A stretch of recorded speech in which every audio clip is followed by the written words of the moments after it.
I promise to make you happy forever. Will you marry me? The guy got down on one knee, holding out a ring. Tears welled up in the woman's eyes as she smiled, saying yes. Anyone watching might think it was a sweet moment, but I knew who that guy really was, and this wasn't a happy scene for me. Congrats! Can I chat with you for a sec? I chimed in, and his face drained of color instantly. Just a heads up, things are about to get interesting. My name's Iris. I'm 37 and snap wedding photos for a bridal services company. It's all about catching those perfect moments when couples, families, and friends are celebrating the big day. I've been into photography since I was little and always imagined doing something related to it for a living. I learned about wedding photography at a wedding during high school and was hooked. The idea of capturing those important couple moments was so satisfying. Around then, a friend introduced me to Sean. He was a corporate guy who was into photography too. We clicked, and as we got closer, things just felt right. About a year in, we decided to get engaged. For my 25th birthday, he gave me a bunch of roses and popped the question. I vow to make you happy. Please, marry me. Yes. I was over the moon. We started planning the wedding, and both our families were super excited. Being the new addition to Sean's family, especially since there were mostly guys and all the women were already married, was pretty cool. Sean's mom, Lauren, was a gem. She treated me like her own, and we got super close, even spending weekends shopping and hanging out.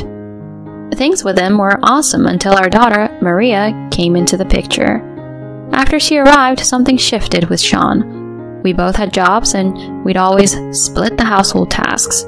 He'd never had an issue with our setup before, but then our daughter came along, and boy, did that change things. Even when I was tackling the house chores, she'd need my attention. By the time I wrapped up tasks after she was asleep, it'd be super late, throwing me off for work the next day.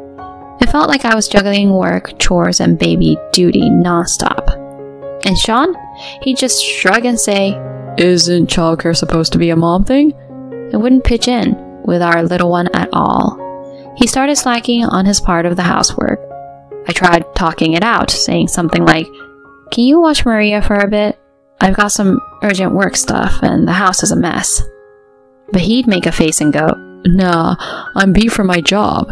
Just multitask with Maria. Isn't it a mom's job to look after the kid? Step up your game.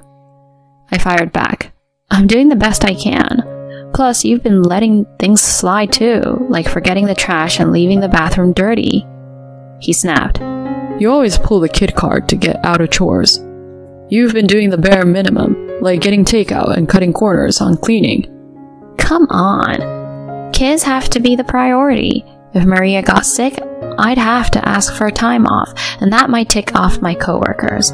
But quitting wasn't an option. We needed the paycheck. So work came before house chores. I just wished he'd step up with Maria. Never imagined he'd pull this after we had a baby. But with him checking out, I was on my own. The idea of splitting up did cross my mind with all the stress, but thinking of Maria, I just couldn't go there. One day, I just couldn't take it anymore and passed out right at our front door. When I woke up, I was back in bed with Lauren, my mother-in-law, looking super worried. Oh, Iris, so glad to see you're okay. Lauren, why are you here? I tried calling, but when I couldn't get through, I came over. Found you right at the door. Scared the life out of me. She let me know she'd been looking after our daughter since I blacked out. Tears streamed down my face as I spilled everything about Sean's lack of help with our daughter and around the house. She was livid, calling up her husband. In no time, my father-in-law Mike showed up, apologizing for Sean's actions. When Sean got home, boy, did he get an earful from both of them. I'd never seen them so fired up. Sean just sat there looking like a deer in headlights.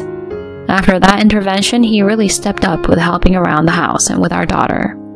My health improved, and I couldn't be more grateful to my in-laws for stepping in. Things were looking up for our marriage, or so I thought. Fast forward a few years, and our little Maria was now 10. It was just me and her in our apartment, while Sean had been off on a work project for 3 years. Apparently, he was the man for the job. We decided not to move with him since Maria was getting settled with her new friends. We kept in touch as best as we could, using FaceTime and Zoom, but around a year ago, things got weird. He became more elusive, often getting back to me hours after I'd tried reaching out, and not just on weekdays, but weekends too. When I'd ask what was up, he'd just say, I was taking a break. What's the big deal? He also got a bit cold with Maria and me. One day she said, "When can I see you next, Dad? I've got so many stories about my school and friends." All he said was, I'm buried in work right now. You have to wait. Talk to your mom about your stuff. I snapped. Seriously? She just wants to chat. Can't you make some time? I told you I'm snowed under. I've got no time for a chit-chat. Let's not go over this again. Clearly he wasn't into it. Even being miles away, he had always sent gifts for Maria's birthdays and holidays. But recently he started using excuses like not knowing what to get or being short on cash. His change in behavior had me worried, and poor Maria, she was taking it hard. Just when I was trying to figure things out, a friend from school invited us to Disneyland. We have coffees and even go on trips together. She knew what was going on with Sean and probably thought it would cheer us up. Thinking of Maria, I jumped at the chance. We had an absolute blast at Disneyland. The kids were on cloud 9 with all the rides, and us adults even got emotional at the parades. "Mom, let's hit that ride next. Come on!" Maria was pulling me along, all excited. It was just so great to see her this happy. After grabbing a bite, we headed for the castle. When we got there, there was this crowd all buzzing about something. People were saying, "How romantic, and he's brave." We had to see what was up. There was this couple right in front of the castle. The guy was down on one knee with a ring saying, I want to be right there next to you from now on. I want to make you the happiest person ever. Will you marry me? "Of course! I'm looking forward to our future." Everyone was super pumped about this public proposal. But me? I was in shock because I knew that guy. Maria's voice trembled with surprise. "Why is Dad proposing to a woman I've never seen?" Yup, that was my husband, Sean, down on one knee. I didn't have words for Maria. Instead, I asked my friend to keep an eye on her as I made my way over to Sean and this mystery woman. When I got close, she gave me a puzzled look and said, "Can I help you?" Sean, though, looked like he wanted the ground to swallow him whole. Keeping my cool, I said, "Hi there, I'm Iris, a wedding photographer, and you two look picture perfect. Mind if I snap a few shots?" Her face lit up. "Really? That's awesome. How about an interview for a magazine piece too?" Before Sean could say anything, she chimed in, "Absolutely." I turned on my voice recorder. Always have it with me because of work. Turns out her name's Christina, a good 10 years younger than Sean. She's even introduced him to her folks. She thought he was divorced, having escaped a terrible marriage. "He's been nothing but wonderful to me. His ex sounds like a real piece of work. I'll treat him right." I watched as Sean squirmed, then took a bunch of pictures including their new rings. After swapping contact info and promising to circle back if the magazine was interested, I left them. Back with my friend, she looked worried. "What was that about?" I just shrugged, not wanting to get into it. As Maria and I headed home, my phone blew up with calls and texts from Sean. I ignored them all. His explanations? Couldn't care less. He's going to wish he never crossed me. A couple of days later, he called, sounding panicked. What have you done? He rambled on about problems at work. I snapped. You brought this on yourself. You cheated. You lied to such a young woman and fricking proposed to her. What's wrong with you? He didn't have much to say after that. Later on, I met up with Christina and laid out the whole story. She was angry and hurt, especially when I showed her our wedding photos. I had no idea, she said, sounding heartbroken. He told me you two were done. I don't even know how to apologize to you. You don't need to apologize. We've both been played.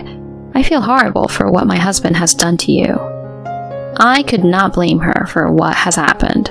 If I had discovered Sean's affair earlier, she might have been spared.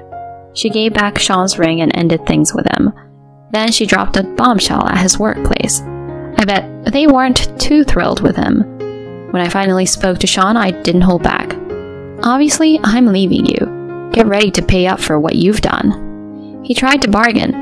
Look, I ended things with Christina. Let's work this out. I shot back. Have you lost your mind? The moment you started this, it was done.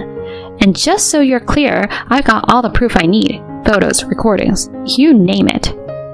Christina even offered to compensate me, but she's not the one to blame here, so I turned her down. Christina handed over their text messages and photos as evidence instead of a financial settlement. Just so you know, I've shown everyone the evidence of your affair.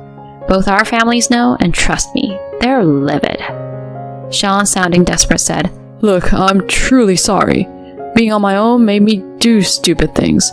But a divorce? Think about Maria. It's gonna be rough for her with just one parent.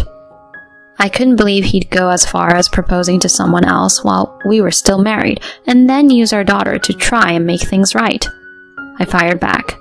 Growing up with a dad who cheats is a whole lot worse than having a single mom.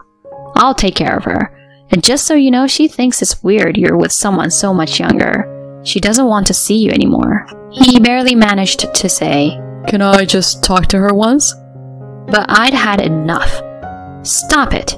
Right now, the only fatherly thing left for you to do is pay child support. And keep your distance. Never come near us again. With that, I hung up, leaving him crying on the line. Soon after, we finalized the divorce. Naturally, I got custody of Maria, along with a settlement and child support. We moved in with my parents, who welcomed us back with love. My in-laws called a few days later, full of apologies, with Lauren being especially heartbroken. From what they told me, Sean's stunt had repercussions at work, resulting in a demotion. If he ever went back, he'd be stuck in a dead-end department. They made sure he's paying Maria's child support by having him live with them, with clear threats of cutting him off if he skips even one payment. Now, he's just grinding away, getting side-eye from everyone. My in-laws have been amazing though. Maria loves spending time with them, and they light up her world. As for me, I'm focused on what's ahead and committed to doing everything I can to keep Maria happy. I'm ready to take on the world.